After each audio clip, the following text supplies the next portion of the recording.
In today's video, I'm going to teach you how to mention dates in Notion. If you've ever wanted your notes, tasks, or project plans to stay perfectly aligned with your schedule, this simple technique will save you time and keep everything tidy. First, open your browser and head to notion.com. From there, click Login if you're signing in through the website, or choose Launch Notion if the app is already installed on your device. Once you're in, navigate to your workspace so you can access the content you're working on. Next, go to the specific page where you want to mention a date. This could be a to-do list, a meeting agenda, a project roadmap, or even just a note. Place your cursor exactly where you want the date to appear.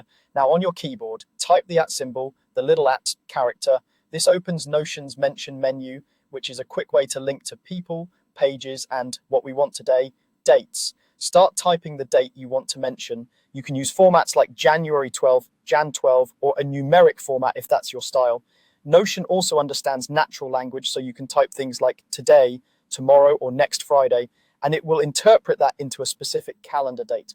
As you type, you'll see a drop-down appear beneath your cursor, narrowing down relevant options. If you prefer to pick instead of type, you can use that same drop-down menu. Look for the section labeled Date in the list, click it, and you'll see suggestions or a mini date picker that lets you choose the exact day you want. Click the date you need, and Notion will insert it right into your text as a neat clickable date mention. It's a small touch that makes your notes more interactive, and it helps you avoid confusion later on. If you ever select the wrong date, no problem, just click the date mention and adjust it. You can update it to the correct day, and Notion will refresh it instantly. Keeping your dates consistent across pages helps with searchability and keeps your timeline clear.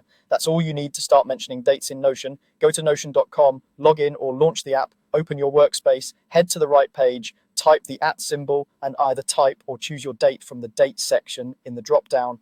It's quick, it's clean, and it makes your workspace feel a lot more organized. Thanks for watching, and don't forget to like and subscribe for more straightforward productivity tips.